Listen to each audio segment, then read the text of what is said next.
बच्चों, आज हम नए टॉपिक के बारे में पढ़ेंगे जिसका नाम है कोशिका विभाजन, एक आवश्यक जीवन प्रक्रिया।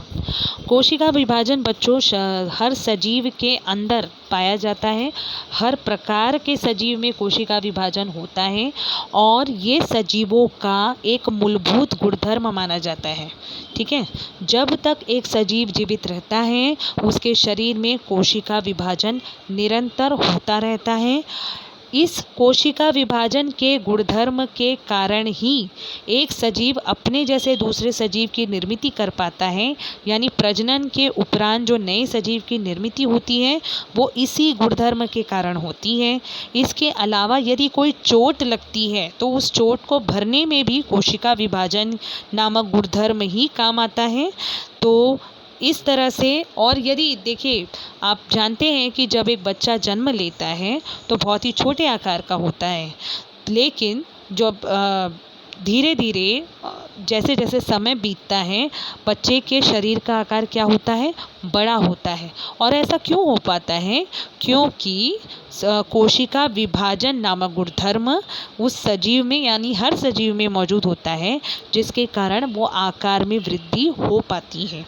ठीक है, अब कोशिका विभाजन बच्चों दो प्रकार का होता है। एक होता है समसूत्री विभाजन और दूसरा होता है अर्धगुणसूत्री विभाजन, जिसे अर्धसूत्री विभाजन भी कहा जाता है।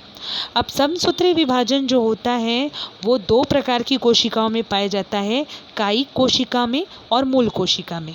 कायिक कोशिका यानी वह कोशिका जो काया की निर्मित करती है, यानी कि काया के सभी अंग जो हैं वो इन्हीं कोशिकाओं से बनते हैं।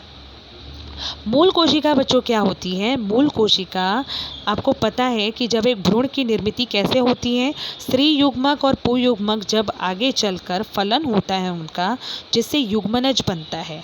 ठीक है, स्त्री युग्मक और पुंयुग्मक का आपस में फलन होने पर एक युग्मनज तैयार होता है। और ये युग्मनज ना शुरू में जब वृद्धि उसकी होती है तो कोशिका का एक गोला बनता है, और कोशिका के इसी गोले के बनने के बाद आप ये देखेंगे कि उस गोले में जितनी भी कोशिकाएं मौजूद होती हैं वो सभी एक समान दिखलाई देती हैं। ठीक है, तो उसे ही मूल कोशिका कहा जाता है बच्चों।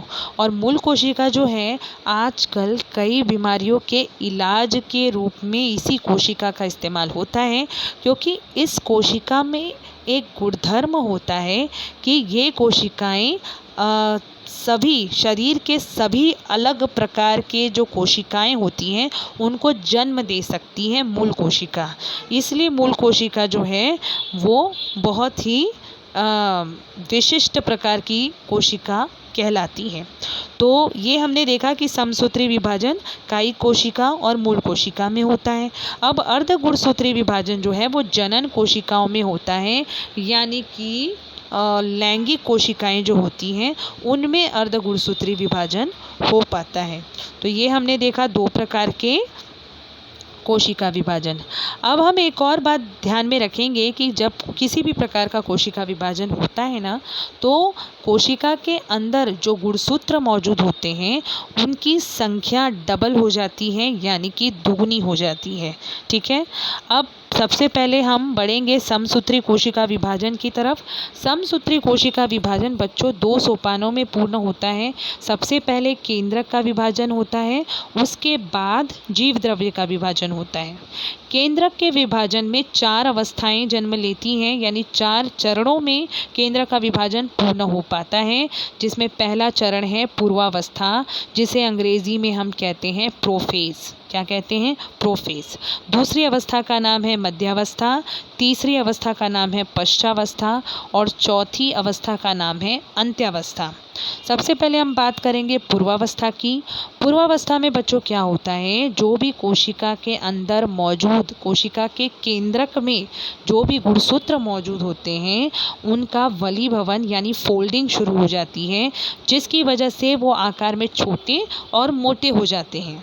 ठीक है, जब वो आकार में छोटे और मोटे होते हैं तब नज़र कैसे आते हैं, वो अपनी एक जोड़ी के साथ नज़र आने लगते हैं। वो मोटे क्यों दिखलाई देते हैं? क्योंकि वो अपनी अपनी ही एक जोड़ी के साथ नज़र आते हैं, जिसे हम अर्ध गुणसूत्र जोड़ी कहते हैं, या अंग्रेज़ी में कहे तो सिस्टर क्रोमेटाइड कहते हैं। जब ऐसे गुणसूत्र जोड़ी के रूप में दिखते हैं तो कोशिका के केंद्र के अंदर एक तारक केंद्र नाम की एक नाम का भाग होता है, वो भी डबल होता है। जिस तरह से हर गुणसूत्र अपने जोड़ी के रूप में दिखता है, वैसे ही तारक केंद्र जो वहाँ मौजूद होता है वो भी द्विगुणित होता है, यानी डबल होता है। और फिर ये जो तारक केंद्र होते हैं, आधे कोशिका के एक सिरे पर और आधे तारक केंद्र कोशिका के दूसरे सिरे पर चले जाते हैं। जब ये प्रक्रिया हो रही होती है तो केंद्र के चारों तरफ एक जो आवरण होता है वो गायब होना शुरू हो जाता है। इसके अलावा जो केंद्रिका नामक भाग होता है वो भी लुप्त होने लगता है। ऐसा क्यों है? क्योंकि ये आप जान रहे हैं कि ये विभाजन हो रहा है, और इस वक्त किसका विभाजन हो रहा है? केंद्रक का विभाजन हो रहा है। तो केंद्रक का विभाजन बच्चों कैसे होता है? पहले गुणसूत्र जो हैं ये डबल हो रहे हैं, तारक केंद्र डबल हो रहा है, तारक केंद्र कोशिका के विपरीत सिरों पर पहुंच जा रहा है। इसके बाद केंद्रकावरण और केंद्रिका गायब हो रही हैं। ये हो रहा है सब कुछ पूर्वावस्था में। इसके बाद मध्यावस्था में क्या हो रहा है?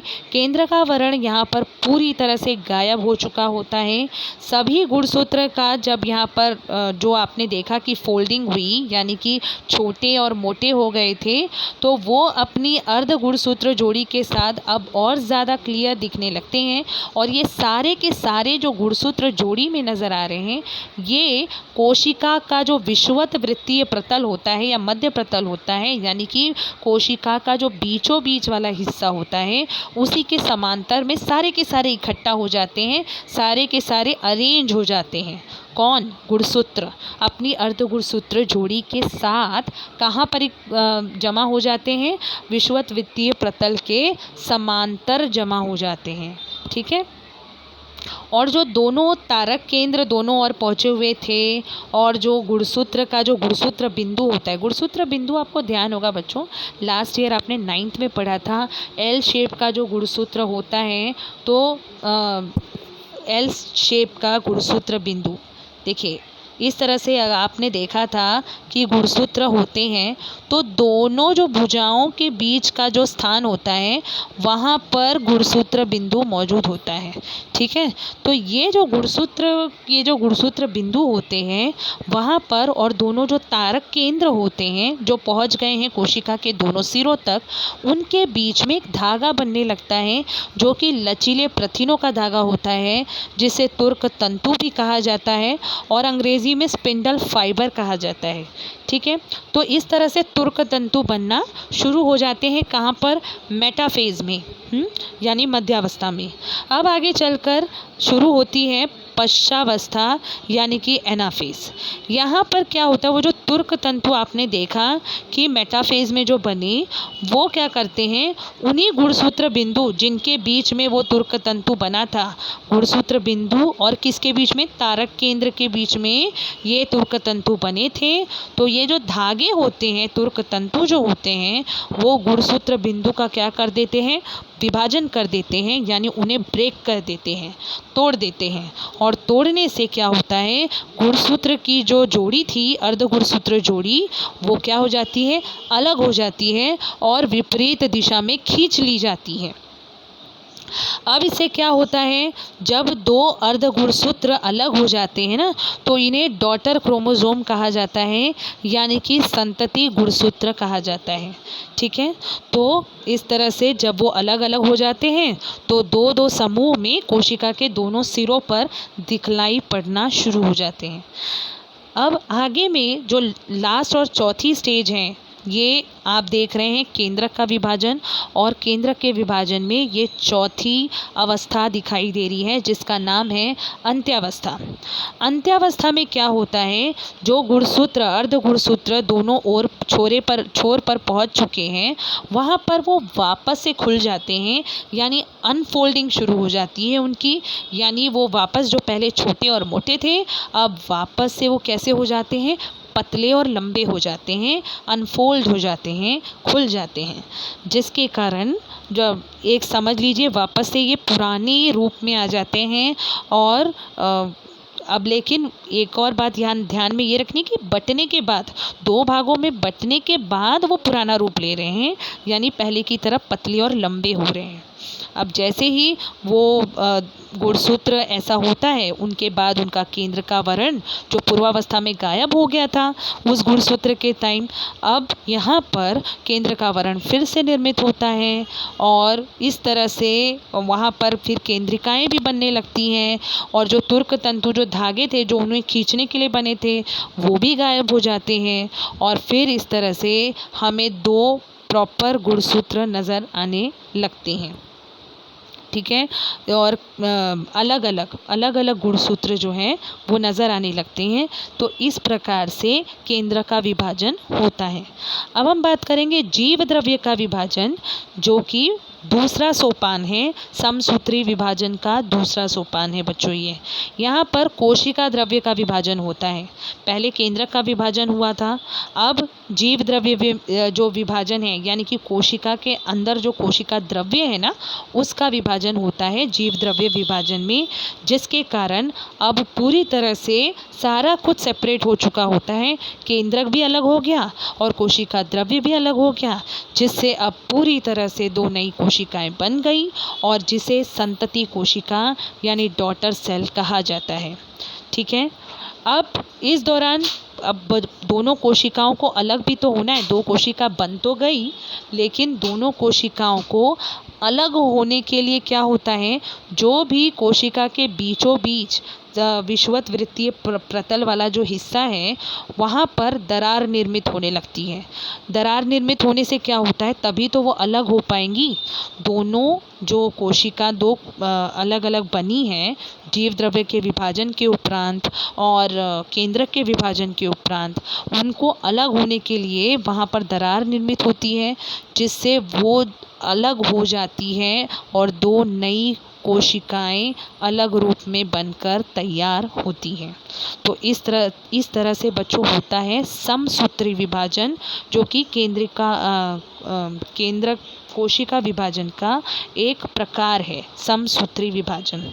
ठीक है, इसके बाद हम जानेंगे अर्धसूत्री विभाजन के बारे में अगले वीडियो में। तब तक आप इसे ध्यान से समझिए।